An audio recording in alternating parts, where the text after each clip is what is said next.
does it feel like to be healthy? Today I'm celebrating 5 years of good health, and if you've ever been sick, you understand what I am saying. Okay, I suffered for almost 8 years of hormonal imbalance and stomach ulcers, and when I talk about these two conditions, I am talking about something chronic. So today I'll be highlighting the lessons that I have basically learned and just 1% of the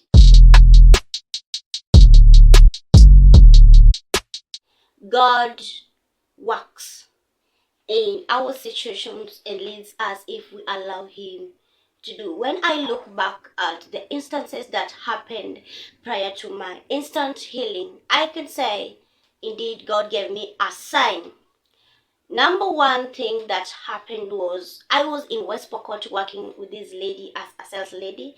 She's one of the great businessmen there, and I came into the first contact with her in 2012 back then, and we became friends. And in 2018, I reconnected with her. I told her I need a job, and she invited me, and of course, she hired me. So we started working, and so with my condition, I was suffering from stomach ulcers and hormonal imbalance, and it was something chronic. Like when it could rise, my diet was super. Let me not talk about it because it was something that I don't wish even to my worst enemy, because this thing make me feel like living sometimes was something not useful to me. So in June 10th that year, I received a call from my spiritual father in Eldred, and he's like, you need to be here at around 19th because we've got visitors coming from Nigeria, we've got a revival. And I'm like, I don't know if I'll make it, because this lady tulikuwa tunasukumana sana when it comes to going to church and anything. So I love God, I love serving God, but when I was there, my time was limited. So I could listen to music like I do, I could sing, and she used to mock me so much. So this particular day, after I received that call, like 1 week, the mockery was too much, and I told her, you know what? I came here to work, and this is my condition. Although I'm serving God, I know one day I'm going to be healed. Even if you feel like my serving God is not helping me, like she was like, you serve God and you come here complaining of your stomach and anything. So I felt like that environment could not support my healing journey. So we did not understand each other, and I could not even ask for my salary. I left and I went back home. So time went by and I went to Aldred. So I'm reading from the book of Isaiah 38:7. Isaiah replied, the Lord will give you a sign to prove that He will keep His promise. This is about King Hezekiah's illness and recovery. It's God's time. Okay, it was a few years into it, and don't ask me whether I ever prayed over this healing. I used to pray over this, and when my cycle turned and it became so much abnormal, like it was a cycle of 9 days, and by that time I had lost weight, I had shortage of blood and everything cool about it. So I had seen doctors, and the last time I saw a doctor, there is something I had him tell my mom, and I was into denial. I told myself this cannot be me. So when this condition worsened, I had fear. I did not want to tell my mom. By the way, that time she had been diagnosed with an issue. I did not want to bother her. So I told my spiritual parents. They were praying over me. There's some medications that I had been prescribed of, but they were not actually working. That thing was just demonic. Let me just say it that way. So when this time came, when God's time comes, it has come. Let us read from the book of Judges chapter 4 verse 23. That day God gave the Israelites victory over Jabin, the Canaanite king. They prayed harder and harder against him until they destroyed him. This story about Deborah and Barak in Sisera. Deborah is being sent to tell these people that God has something good in store for them. They are going to win, and of course, it is the woman who is going to have them. So God creates instances whereby Jael comes into contact with Sisera and he finishes him, just like Deborah prophesied. So this thing of me and God's time, it really came. And that at that time I'm moving from West Pokot working. So after this call, then I'm going home. Then when I reach home, of course, I told my mother about this, and she was so much into me staying home than going anywhere. She wanted me to stay around her so much those days. So one thing strange that happened, she was so much willing for me to go this meeting than I wanted. So this is God doing it, and it is His time. So I didn't know that I was going to receive the healing, because serving God saves. All these years as a young teenager until that moment, there is no single day I had known peace in my cycle. Like, let me say it that way, because I hit into pain, and even me opening up this issue to my mom. Let me say, I was informed today, and this thing became so much intense that even going for meals was difficult for me because of the pain. So I wrote this note and I left in her handbag. And when I went to school, my mom came across this note and she read it and she sent my sister, and all of me were drugs. So I took those drugs in school and they only helped me for 2 months. So after they stopped working, then I told myself, let me just go.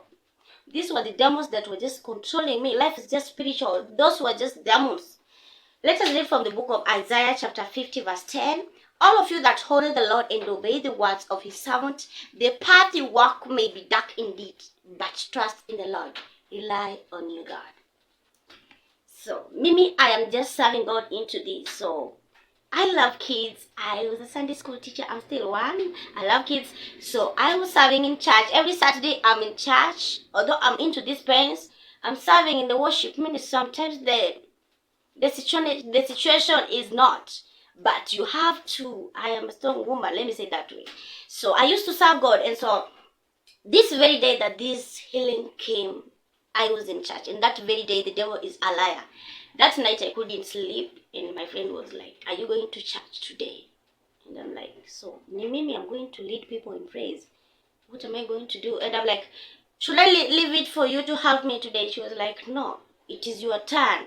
So I went to church. I led the people. It was very powerful. The grace was present. But inside me, I was hurting. I was hurting so much. So I served, I finished, and then the preacher comes. The preacher preaches, and you see the devil is a liar. Things start happening. The time comes, and then I'm being told I need to go out, I need to do blah, blah, blah. And I'm like, I'm not going anywhere. I'm feeling very bad. So people are looking at me, and they're like, I'm respectful, but my hour had come. So after this man of God preaches and finishes, and it's like, in my spirit, I feel like there is someone. So my hour came, and the prophetic one, and as Christians we want to pray, maybe unataka kuomba once in a day. The devil never stops fighting. The book of John chapter 16 verse 33, I have told you this so that you will have peace by being united to me. The world will make you suffer, but be brave. I have defeated the world. This is the words of Jesus when he wants to go back to heaven.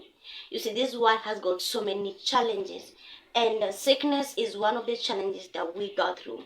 When my healing happened, it happened, and I'm here to testify because it happened. When you look at the instances that happened, you have to understand that some things happen so that they can push you to your breakthrough. Like that lady, if she could have not mocked me that I got to church, that I pretend that I am saved, but I've got so many stomach complications, maybe today I could be still battling. So understand that this world has got so many temptations, and the devil uses people. God uses people. There are people who God used in my life for me to receive the healing. There are people that the devil used to mock me, and actually it turned me into my healing. After receiving this healing, what has life been? Life has been good. I'm enjoying good health. Right now, I've added weight. If you could see me back then, I was a very tiny girl. I could not weigh more than 42 kgs. So when you see me, I've got just my own joy. And again, I don't choose diet. And again, my menses is now normal. That when I give glory to God. And you see, the devil is a liar. His work is to steal, kill, and destroy. The months of May and June have never been the same for me since I received my healing. And God gave me a sixth sense, whereby there are times when the Spirit has had me move into fasting and prayer, just praying for my health, just praying, and I find out that sometimes I get into attacks and the devil doesn't succeed. So you see, the devil will still try, but I will never give up. This is my testimony. 5 years is not something small for me. It is great, it is big, it is so much important. It can make me, it can sometimes make me cry that actually I'm living my dream. It is not easy. For almost 8 years, I battled with stomach complications. So if you find any lady battling hormonal imbalance or any problems concerning these things, or people battling stomach ulcers, please be kind, encourage them, and tell them that God's time is the best. If God did it for me, He can still do it for you. And after you receive that healing, don't shy of your scars. Your healing is your power. Your story can encourage someone. I'm doing this to encourage someone out there. Maybe you've just received a diagnosis of something that you don't know. Those days I feared. I went to Google and what the doctor said last, I did not want any condition on my life. So I speak life, I spoke life, I spoke life. I told myself, I'm not going to go for any diagnosis again, because I shied off. I could not tell my mom about my stomach problems. I was so much silent because I just understand that our God is sovereign. Even though you are waiting on God for that healing, you're waiting on God on something, God has got good plans for us. You see, sometimes things happen for God to teach us about people, to teach us about things, and anything, but God has got good plans for us. John 10:10 tells us that the devil, what things that the devil comes, but the Bible tells us that I have come in order that you might have life, life in all its fullness. God came so that we may receive good health, that we may receive these good things. But the devil is just here, and God allows him to test us so that we can testify. God allows him so that we can be strengthened. I don't know if you've been praying God for a healing, for something. I'm just here to encourage you according to my testimony, that indeed God is too faithful to fail, that indeed God works in an imaginable way. It is good to hear God's voice. Sometimes He says, wait. Sometimes He says, I'm going to speak to you. I thank God about my life, because any tough situations find myself into, God has been so good enough to me to send people in my rescue. There are some prayers I pray to God and I tell God, send your man of God to tell me something. And this has been happening to me year in, year out. So God listens our prayers. Sometimes it is not easy, it is difficult, it is painful, but just ask God for that sign. And when that sign comes, just hit on His promises. This is our Inspire Before My Expiry. My name is Jacinta, and please follow me on Facebook and Instagram. She is Jacinta. You can join Ladies of Modesty Ministry. Our mission is to inspire ladies to fulfill their God-given callings in ministry, and why not be part of us? If you're watching this and you are not saved, please find a place to worship God and let Him lead you to Jesus, a Bible teaching church. Our life tomorrow is not known, so I'm encouraging you to find your purpose and chase it. Salvation is a journey. Christianity is not fellowship. Fellowship is when you go to church on Sunday, and you go to church to do what? To praise and worship and give the God the glory and the thanks. But Christianity is from Monday to Saturday. So it is my encouragement to you that you pursue holiness and righteousness. Some of these things that we find ourselves into bondage, it can be as a result of generational curses, family altars, of living unholy life that is into sin. And some of these things that I have been talking, or I am talking about, some of them may be things of from the generation, and some of them are the demons that entered me when I was back in the world as that girl in my early teenage years. So I was into the world, I was into drinking and anything, and until when God came for me and I accepted to serve Him, that is when I could see the light. So being into the secular world, or being into living life thinking that you can make it for yourself, it is opening a door for the devil to rule you, and the devil has nothing good to give you other than you being used by him, and then is going to tamper with your health.